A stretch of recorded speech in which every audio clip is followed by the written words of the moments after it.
Hey there. So if you're in the first couple years of your consulting business, what we call the startup phase, then this episode is for you. And I'm going to share how you can get your first consulting clients and set your business up for success, not just in these early days, but for the life of your business. So buckle up, listen in, and share this episode with somebody who's in those first couple years of your consulting business. All right, let's dive in. Welcome to the Smart Gets Paid podcast with me, Leah Niederthal. I help women land higher paying clients in their independent consulting businesses, but I've never been a salesperson. My background is in corporate marketing, and when I started my first consulting business, I learned pretty quickly that it's about 1,000 times harder to sell your own stuff than it is to sell someone else's. So I taught myself how to do it, and I created the sales approach that I now share with my clients, so they can feel more comfortable in the sales process, get more of the right clients, and get paid way more for every client contract. So whether your client contracts are $5,000, $100,000, or more, if you want to work with more of the clients you love, do more of the work you love, and get paid more than you ever thought you could, then you're in the right place. Let's do it together. Thanks for tuning in, and don't forget to rate, review, and share. Hey there, Leah here. Thanks for tuning in. I hope that wherever you're listening to this, wherever you are right now, I hope you're having a great week, making some good progress in your business, and taking some time for you. So today's episode is going to be a little different. If you've been listening to this podcast for a while, you know that normally I talk about how to get clients and how to get paid more and how to run a more profitable consulting business for women in what we call the messy middle of their consulting business, when you're at least 2 years into your business. And that can mean often, you could be 5 years or 10 years or even more years, but at least 2 years into your business is when we see the messy middle sort of starting. But in this episode, I want to talk directly to you if you're earlier in your business, before you hit 2 years, what we call the startup phase of your business.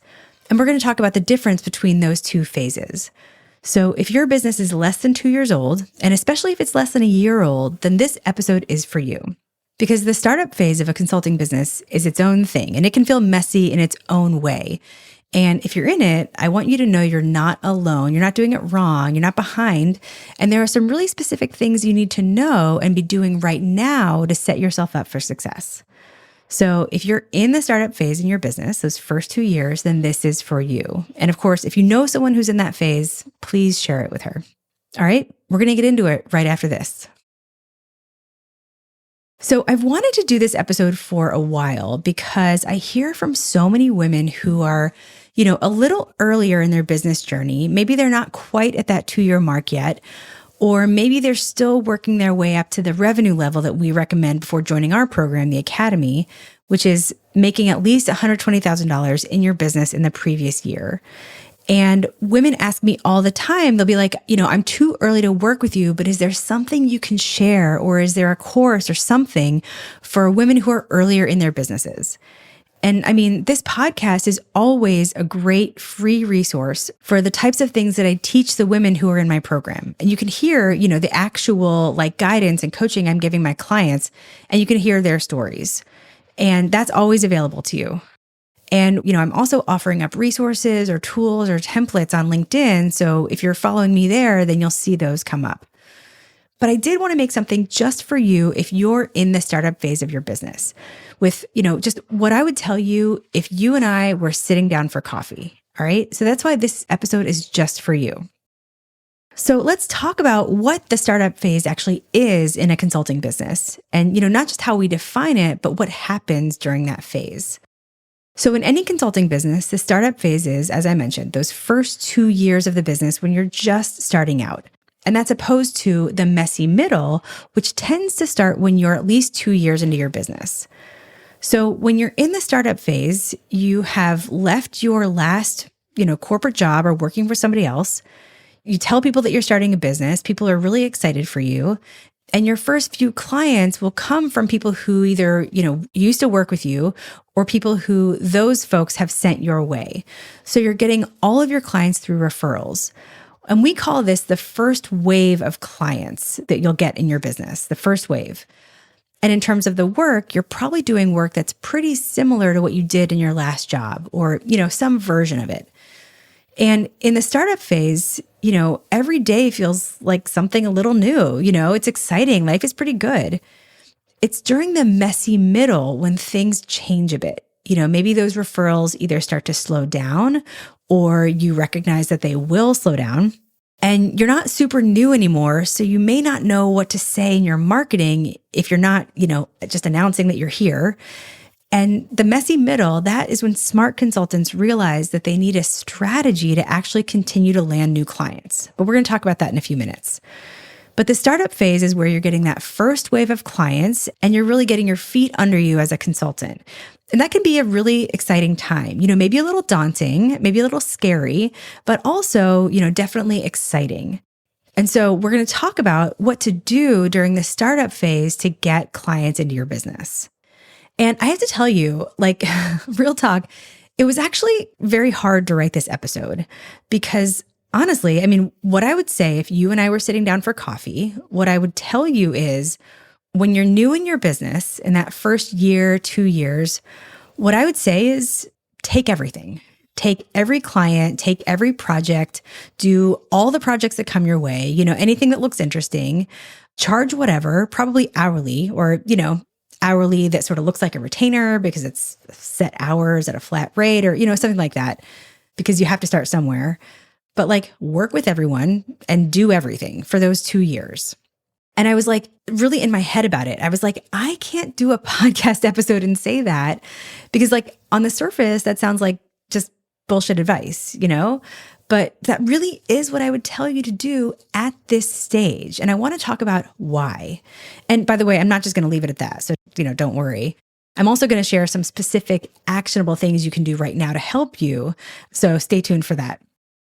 But the reason that advice actually is strategic at this stage is that your job in the first, 18 months to 2 years of your business is to get as much data as possible, and data in the form of clients and money.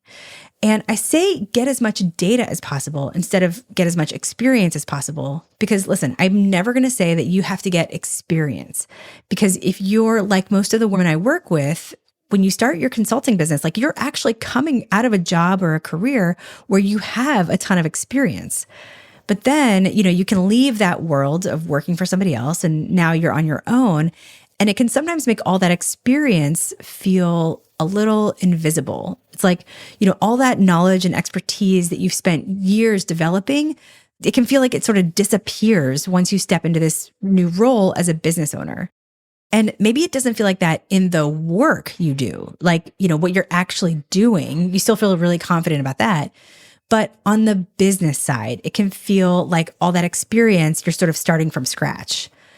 All it takes is one client pushing back or you get a no or something, and it feels like you have no idea what you're doing, right? And so I feel like you have the experience. What you need is data, and data on things like, what work do I like doing and what do I not like doing? Who do I like working with? Who am I best suited for? How much do I want to charge? How do I talk about my business, right? And you actually don't have to have it all figured out because you're brand new and your job is to collect data. I definitely went through this during the startup phase of my business. When I first got started as a coach, if you ask me what I did, that line in the main hero section of my website was, I help small businesses grow, which is so cringe now that I look back 10 years later. But that's how I was talking about my business. I help small businesses grow. And I got my first clients through friends and referrals, right? And they were small businesses. They fit what I said. One of my first clients was a woman who was the executive director of a nonprofit that does leadership development for social entrepreneurs. And I set up the CRM for her organization. Another one of my clients was the founder of an organization that did cross-cultural exchange between the US and Asia. And I helped her do business development for potential funders. Another project I did was a CRM set up for another consultant. And I taught 2 co-founders how to get clients for their resume writing service. And I liked those projects. And I loved the clients. They were all wonderful. And the work was interesting. But I had this feeling that they were just a few degrees off from what I was truly best at and who could benefit from my work the most. I mean, if we just look at the who, right? Who am I working with and who are the best clients for me? I started by saying that I was working with small businesses. And then I said women-owned small businesses because that was, aligned with like my personal mission. But I mean, a consultant, a jewelry designer, a funded tech startup, an MLM, and a mom and pop bakery are all, women-owned small businesses, air quotes. And I'm not best suited to help all of them, right? And so then I said, well, I can really help women consultants and coaches because those sort of get like lumped in together in the business world. But actually, coaching requires a very different type of marketing and sales process than consulting. It's like, B2B marketing and business development for consulting versus a more B2C style of marketing for coaching. And so then I realized, well, B2B was really where the type of marketing and business development that I do really works. It's B2B, not B2C. And I remember one night I was like really frustrated with trying to describe who I work with and the problem I wanted to solve. And, out of frustration, I was just like, you know what? If the process of getting clients means you're sending a proposal, then I'm your girl. And it kind of hit me in that moment. Well, that means consultants. And also it's like, duh, like I had run a consulting business, like it made sense. So yay, consultants. But actually, even then, I wasn't done learning about who I was best suited for. I wasn't done gathering data. Because even after that, I realized through, working with a number of women consultants as my clients, I realized really that the things that I teach and the system that I help women implement is best suited for women who've had a few clients already. Like they've been doing it for a little bit. And that's when I started talking about the messy middle. And I made a decision to focus on women running consulting businesses, selling B2B in the messy middle. And I got to say, that progression that I just walked through, that took much longer than the first 2 years of my business. But the point is that super early on in those first couple of years, I took everything that sounded interesting, where I could help. And then I took that data and I learned from it and I evolved, right? And I'm really glad I did. Because what we're talking about here, take every client, charge what you want, gather data. You don't want to do that forever. And when you go from the startup phase to the messy middle, that's a natural transition point from, and where I want you to go from taking everything to really looking at what is the work I want to be doing? Like, what is the work that truly lights me up? And so that's when we go from take every client to really looking at the clients who you're best suited for. The ones who you can be most successful with and the ones who can be most successful with what you offer. And that's also where we make the shift from charge anything to getting paid for your value. And so that's what smart consultants do when they go from the startup phase to the messy middle. And they take that data and really start to take the business that you have and turn it into the business that you want. And of course, because that's the moment that we work in, we have strategies to help you do all of that in the academy. So if you and I were sitting down for coffee, that is exactly what I would tell you. Take everything that sounds interesting so that you can gather data. And I just want to say, I can also tell you definitively what you don't need at this stage. Because I talk to a lot of women who are starting their consulting businesses or they're in that startup phase, and I hear the same things over and over again. They're spending so much time and energy trying to get all this like official stuff in place. And they spend way more time on that than they do actually trying to get clients. And, I get it. Focusing on things like your website or your logo or your business name, it's exciting at that phase and it feels safe because if you get it wrong, it's just between you and your laptop. And it feels like you're doing the right things to set yourself up for success. But here's the truth. You actually don't need any of that to get clients. You don't need a fancy website or a logo or a clever business name. Let's just talk about business names for a second. You can come up with the most clever, meaningful name, and nobody is going to say, when they're talking about you or your business, nobody is going to say, you have to talk to Synergy Strategies or whatever. They're going to say, oh, you need to talk to Sarah. And it's going to be like that for the first at least 10 years. So don't sweat the name. And please don't waste time on your website or in your copy trying to explain how you chose your name. I promise you that not one potential client is going to choose you because you explained how you chose your business name. I promise. So don't waste time on it. You don't need a full suite of services or a blog or an automated proposal tool. And when I see people like focusing on those, I'm like, none of those things are going to actually get you clients in this phase. They might be useful down the line, but they're not what's going to get you your first clients. Not even your website, because your website is like a tiny little corner of the internet that nobody's going to stumble upon. We call those things fluffing the pillows. Like, imagine if you wanted to throw a party at your house, and instead of inviting people to your party, you fluffed the pillows on your couch. You probably wouldn't get many people at your party, right? But a lot of women consultants spend a lot of time fluffing the pillows, like doing things that feel like doing work, but don't actually do anything to help them get clients. And side note, women in the messy middle do this too. Like, it's not just women in the startup phase, all right? So stop fluffing the pillows. You just don't need that much business infrastructure. Like, you plus Zoom or whatever, plus a way to receive money in the startup phase, that's a business. Okay. What gets you clients in the beginning is being able to explain what you do and the problem you solve and who you help. And then getting in front of the right people through conversations, referrals, outreach, or people who already know you. That's the only work. Okay. So remember, your only job is to get data. Your only job is to get clients. And all the other stuff is just fluffing the pillows. Now, as I mentioned, during the startup phase, you're going to get what we call the first wave of clients. You'll get all your clients through referrals, and there'll be people who, worked with you in your most recent company or previous jobs, people you worked with who refer you to potential clients. And you'll send out some type of announcement, or you'll reach out to folks and tell them what you're doing now, and they'll be really happy for you that you started a business, right? They're cheering you on. They want to help. We call that your inner circle. And that's exactly how you'll get the clients, right? Referrals from your inner circle in that first wave of clients. And when you do get people coming to you, those people who you used to work with, or they were sent your way by people you used to work with, chances are, they'll say yes to working with you because they know how good you are and because you came so highly recommended. And it can feel like, there's hardly a sales process, air quotes, sales process at all. Like, if you can get on a call with them, they'll typically say yes. And that's how it happens when you're getting super warm referrals from your inner circle in that first wave of clients, right? Now, of course, what I've just walked through here is how it tends to happen, but we know that's not always the case. Because have you ever had somebody who's really excited that you've started a business and they'll say oh, so many people need your help, but then they don't actually make introductions, right? Or maybe somebody says, you should totally talk to my friend. And then the referral never happens.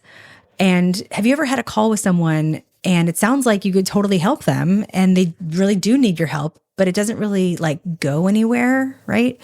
These are all things that happen even in this first wave of clients that happens in the startup phase. But generally speaking, in the startup phase with that first wave of clients, you're selling to super warm people who already know how good you are because they worked with you or someone told them you're amazing. And because they're so warm, they typically say yes. Okay.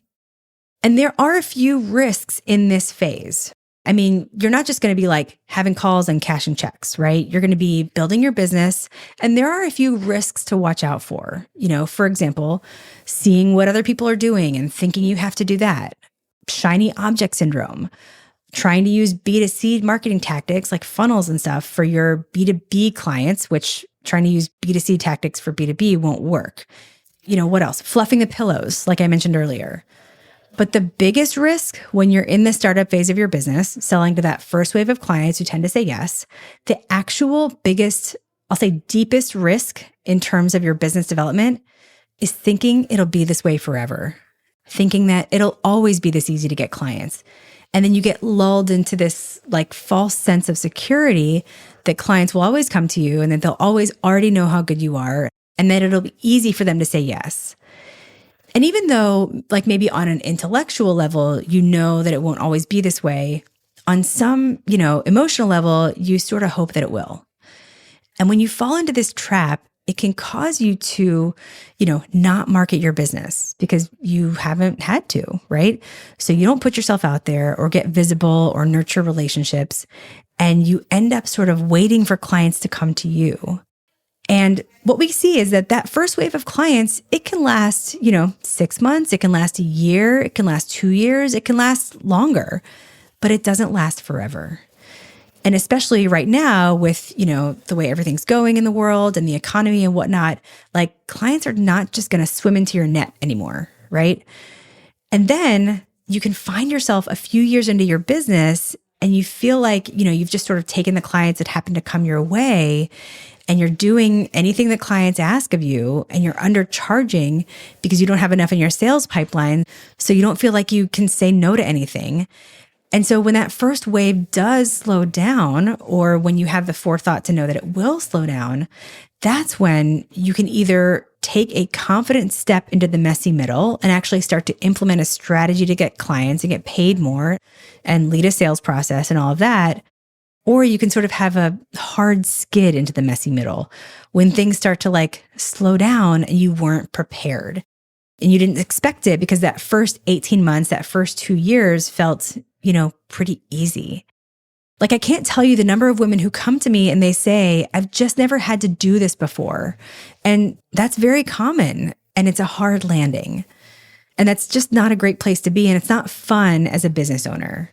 And so you want to catch yourself before you get to that point so you can actually implement a strategy to get the right clients, get paid more, and really run a more sustainable business. And, that's what we help women do.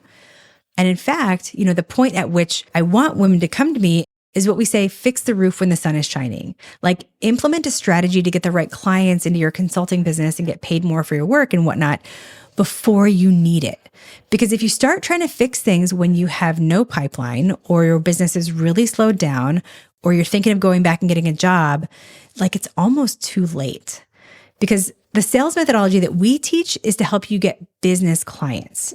And it's designed around how businesses make purchase decisions. And that process can take anywhere from 3 to 18 months, right? So if you needed clients yesterday, we cannot turn around a new client tomorrow.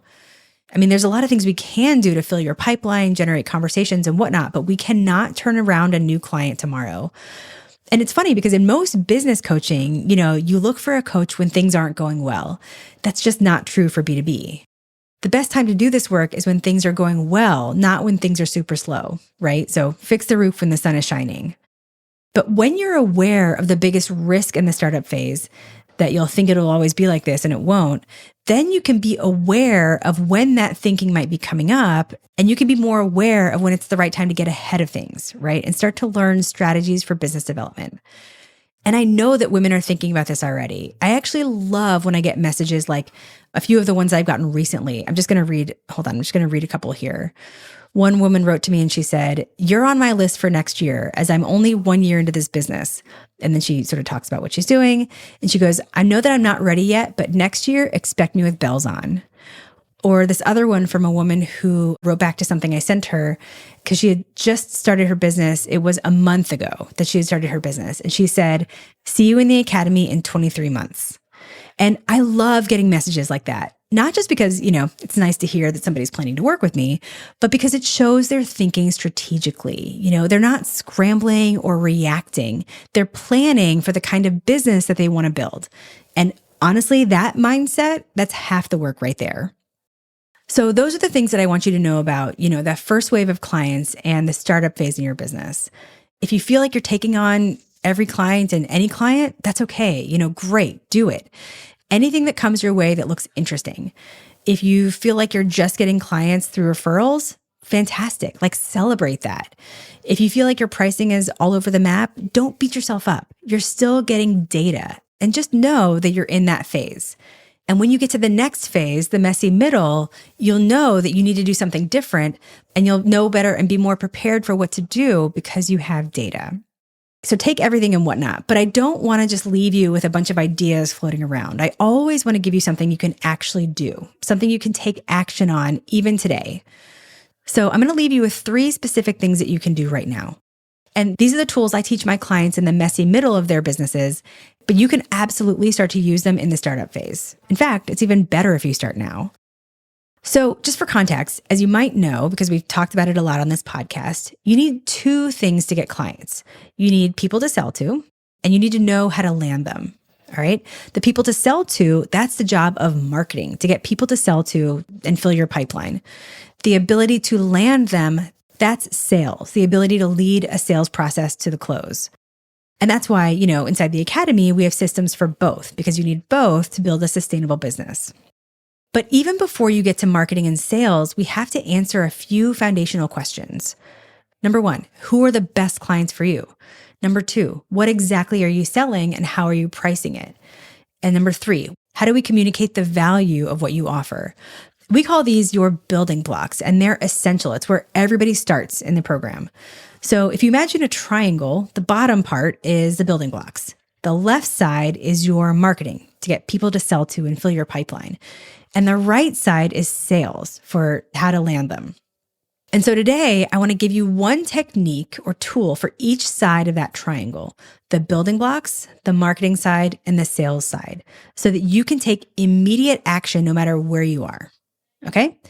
All right, so here they are. Let's start with marketing. I want to talk about something that actually doesn't get talked about enough when you're running a consulting business, which is how much marketing do you actually need to do? Because I have to tell you, the one thing that's going to be key to your success in a startup phase is knowing how people actually get to you, essentially, how to get leads, and getting into the habit of showing up and talking about your business, essentially getting into the habit of marketing. And to do that, we have to talk about two concepts, your pipeline and your pipeline coverage. So what is your pipeline? Your pipeline is the list of potential clients you're actively talking to. They're people who've shown interest in you and where you're both sort of figuring out if it's a good fit. Those are the people in your pipeline. Pipeline coverage is the amount of money and the amount of opportunities in your pipeline compared to how much money you actually want to make. Essentially answering the question, do you have enough in your pipeline to make the money you want to make? Okay. So let's just say, round numbers here, right? Let's just say you want to make $100,000 in the next 6 months. Okay. Maybe you're going for 200K. So you want to make $100,000 in the next 6 months. It's not enough to just have $100,000 worth of potential projects in your pipeline, because inevitably some of them will fall through, budgets get cut, the project gets delayed, people leave, whatever, right? So to give yourself some breathing room, you actually need 2 to 3 times that amount in your pipeline. That's your pipeline coverage. So if your goal is $100,000, then you need anywhere between $200,000 to $300,000 in active conversations in your pipeline. Okay. Now, I know that number might feel really big. And if you're thinking like, oh my God, I'm nowhere near that, you're not alone. The problem is most consultants don't have enough in your pipeline. But here's why it's so important to know this concept now in the startup phase, because it tells you how much actual business development you need to do. And it sets the right expectation on what it's actually like to do business development for a consulting business, right? And honestly, that's a big shock for a lot of people, even once they get further along into the messy middle. Like I see it all the time when women join my program. They're frustrated because they're missing their goals, or they're in that constant cycle of having too much work and then not enough work. And they're doing, random acts of marketing to try to make something happen. And the reason is that they just don't have enough in their pipeline. And so this exercise can help you recalibrate. It helps you reset what you think is normal. Because most people, most consultants think they just need like a few conversations going, right? And they get a client and then they sort of stop doing marketing. But the truth is, to run a profitable business, you need way more in your pipeline. You need way more pipeline coverage than you think. And so if you're just, sort of waiting around for the occasional referral, you're going to set yourself up for stress and scarcity, right? Because when you don't have enough in your pipeline and then something does come in, you feel like you have to take it, whether it's a great fit or not, because you have nothing else going on. And that's a terrible feeling. Even in the messy middle, you want to be able to choose the projects you want and not have to take everything. So having the right pipeline coverage, having enough in your pipeline takes that pressure off. It gives you more choice and more breathing room. And it helps you stop breaking your own heart with clients who you think will say yes, and you need them to say yes, but inevitably something happens to delay the project. All right. So when it comes to pipeline coverage, don't overthink the math. Just ask yourself, do I have enough going on right now to hit my goals? And if the answer is no, then it means you have to do more marketing, more business development. And of course, don't stop doing business development just because you land a client. That's one of the most common mistakes I see. Like I said, they land a client, they pause all their marketing, and then 6 months later, you're scrambling because you've got nothing else lined up, right? So this isn't about doing more for the sake of more. It's about knowing your numbers, managing your energy, and giving yourself the best chance to succeed without the stress, right? That's what pipeline coverage is all about. All right, so we've talked about something on the marketing side. Let's move over to the sales side. And I want to share a super simple move that can make a huge difference in your sales process. It's a technique called BACFAC. It's an acronym, BACFAC, which stands for Book a Call from a Call. Now, BACFAC is something I learned from a coach that I really admire, and it's exactly what it sounds like. When you're on a call with a potential client, book the next call, get the next call on their calendar while you're still in the call, right? Don't get off the phone without it. Because one of the most common reasons that the sales process slows down or you see delays is because you can have a great conversation with a potential client. You get off the phone or you get off Zoom, and then you sort of have to chase them to get the next call scheduled. You're emailing them, you're following up, you're checking in, and you feel like you sort of have to claw them back to the table. And when that happens, it's just a momentum killer. But BACFAC solves that problem. Or I've actually also heard this described as BAMFAM, book a meeting from a meeting. Same concept. You're using the momentum of the conversation and making it easy, and it just becomes a natural part of how you lead them through the process. So the way to actually do this, the phrase that makes it work is, are you in front of your calendar right now? That's it. It's super simple. You might say something like, all right, you're getting to the end of the call. You're like, okay, well, let's talk about next steps. Are you in front of your calendar right now? Then you both pull it up, look at your calendars, and next call is on the books, right? No chasing, no awkward follow-ups. And it keeps things moving and makes you look like somebody who has a process, who's confident and who's buttoned up. And just like that, you're leading the client, right? I know that hearing it now might sound like, oh, I could never ask that. But I promise you that how you say it will teach the client how to think about it. If you feel weird and skittish, the client's not going to do it. But if you feel confident and just roll into it, you're leading the client. All right. You're showing them this is how we work together. Oh, and pro tip, when you book the call, name the call what they want. So don't name it like catch-up call or follow-up or whatever. If they want, let's just say, marketing support to drive website conversions, then name the call driving website conversions for company name, right? And you'll know what to name it from what you hear in that first call. So BACFAC is one of those things that seems so small, but once you start doing it, you'll be like, why wasn't I always doing this? All right. So the critical technique on the sales side that you can start to use when you're in the startup phase is BACFAC, book a call from a call. So we've talked about techniques on the marketing side and the sales side of the pyramid. And then the third thing I want to share with you is from the building blocks side. And it's a technique to help you evolve your mindset. So if we're going to talk about how to get comfortable with doing business development and, the process of getting clients, we have to look at why selling sucks so bad, like why it feels so uncomfortable. So why can selling feel so uncomfortable for so many of us? It's because of the traditional selling relationship. It can feel like the client is sort of, above, air quotes, above you, right? They have the money, they have the decision-making power, they're holding all the cards, and we're like down here hoping they say yes, right? Deborah Tannen, who's a brilliant sociolinguist and an author, calls this dynamic being in a one down position, right? We're in what she calls a one down position while the client is in a one up position. And that feels powerless. It feels gross. It feels uncomfortable. And so then we sort of think, all right, well, the way to fix that is to be one up, right? To be the expert, to lead aggressively. But when we put ourselves in a one up position and then we put our clients in a one down position, that's how you feel salesy. Have you ever had an experience where like a salesperson tried to sell you something and they felt maybe a little arrogant or like they thought they knew what you needed better than you did, right?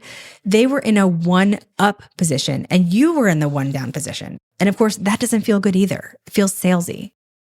The real solution isn't to be one up or one down. It's peer to peer. What you want in business development for your consulting business is a peer level relationship with your clients. When you're peers, you can hold boundaries. You can make real recommendations.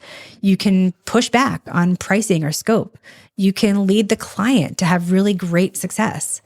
And this mindset shift toward a peer relationship is really what transforms selling from something that feels uncomfortable or maybe a little pushy or salesy into something that feels natural, authentic, and real. And what's interesting is this idea of one up and one down doesn't just play out in the sales process. It's actually everywhere because what we're talking about is hierarchy. And once you see it, you'll see it everywhere. You see it in dating, you see it in family structures, you see it in friendships. Like once you have a name for it and once you start to see it, you can't unsee it. And so hierarchy is always playing out in relationships and in our, society. And it's this like ever-changing thing. Hierarchy is always being negotiated and changing. And so the good news is that if hierarchy can change, then that means that you can change hierarchy, right? And if you can affect the hierarchy, that means that you can create a peer relationship.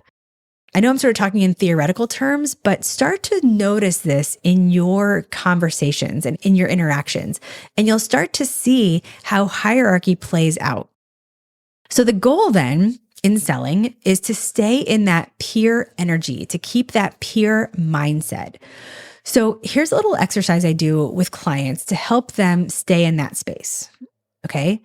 Close your eyes. I mean, not if you're driving or walking, but if you can, close your eyes and think of a situation where you're with somebody, you're with at least one person, and you're just being together, right? There's no agenda. You're just connecting. Nobody is sort of above the other person. Maybe you're on a walk with somebody. Maybe you're sitting on a bench with a friend. Maybe you're at a dinner party, whatever it is. But just feel that feeling of ease and of mutual respect, of just being with somebody who's your peer, okay? Think of an image that reminds you of that moment. Hold that situation in your mind and then go to the internet and then find an actual image, like from the internet, maybe from your life or stock photo or what have you, but find an image that reminds you of that moment, okay? And then save it to your desktop. And then before you send an email to a potential client or you write your proposal or you hop on a sales call, pull up that image and look at it, sort of embody it. It's almost like a power pose, but instead of power posing, you're like peer posing. This is how you ground yourself in your peer mindset. And it makes every interaction with your potential clients more comfortable. And it's the start of not just effective business development, but great client relationships. All right, so those are the 3 techniques that you can start to use today when you're in the startup phase, and even when you're doing what I mentioned above, taking every client and gathering data. All right, so just to recap, number 1, on the marketing side, knowing what's in your pipeline and your pipeline coverage and when you need to fill your pipeline. Number 2, on the sales side, the backfact technique, book a call from a call to keep the sales process moving forward. And number 3, on the building block side, the peer mindset. But I know that even with what I've shared here, when you're in the startup phase, there's a lot to think about, even beyond just getting clients. And this phase can feel a little overwhelming at times. Like, how do you even do a business when you're just getting started? A woman I was talking to shared this exact thought with me the other day, and I wanted to share it with you. So I had just led a training for some women who had recently started their consulting businesses. And a lot of what I shared here, that's what I walked through with them, step by step. And at the end, I opened it up for questions. And a woman asked the question that I'm about to share with you here. And I want you to hear it in her words. So I'm going to share what she said and my exact answer to her so that if you've ever had this same feeling, you're not alone. Okay. I want to send a huge thank you to this consultant for allowing me to share this clip with you. And as a quick side note, you're going to hear her mention simmer mode and some other modes, which are part of a system we share in the academy. All right. So let's listen in. Yeah, I think in general, I just feel so overwhelmed with all the things required to be a business owner. Like, I feel like I'm really good at the specific skill of providing the service, and all the rest feels like so much. And I'm like, doing this exercise is really helpful because I'm like, I don't think I'm even in simmer mode. And I'm wondering why I don't have clients. And it's very obvious why. And then when I think about what it takes to be in any of these modes, I'm like, how do you organize yourself as a business of one? How do you actually sustain the frequency? Like when I see people like Becca, she seems like so prolific. She's constantly posting and writing emails. And I'm like, how?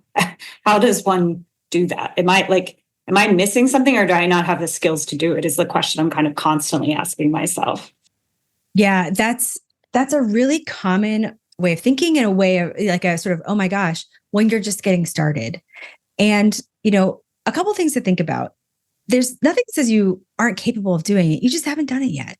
And when you're starting out, have you ever heard that phrase, don't compare your beginning to somebody else's middle? What you're seeing out there is a lot of people's middle, right? I've been in business for 10 years. I post on LinkedIn, 3 or 4 times a week. I have a weekly newsletter. I have a podcast. I did not wake up like this. My first newsletter, I sent it in 2016 and it went out to 16 people. I think 3 of them were like relatives. And so don't compare your beginning to somebody else's middle. All you need right now is you plus Zoom plus a way to receive payment. That's a business. And so if we had a little bit more time, I would ask you, what things do you feel like you need that you don't have? Because I promise you, a lot of those are actually things you don't need at all right now. Your job in this moment is just to reach out to people that you know and get clients. That's it. You don't need the systems. You don't need, the people. You just need data. Okay. Anything else that you're seeing that's like more sophisticated businesses, what you're probably seeing is just businesses that have been in business for longer. In addition to not comparing your beginning to somebody else's middle, nobody who does it their way has to be the same as your way, right? It's everybody else can do their thing on how they want to market their business or run their business. And actually, that's none of your business.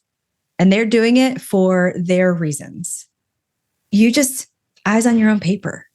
And remember that you're just getting started. You're doing the things, you're gathering data.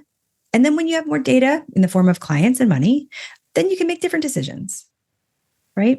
But I think now is the time to be compassionate with yourself, okay? So just be where you are.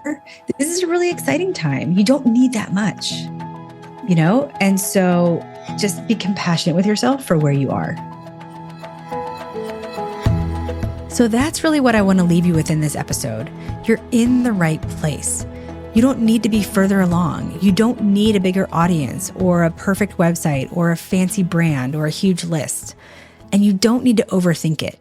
You just need to keep going and keep taking the next step.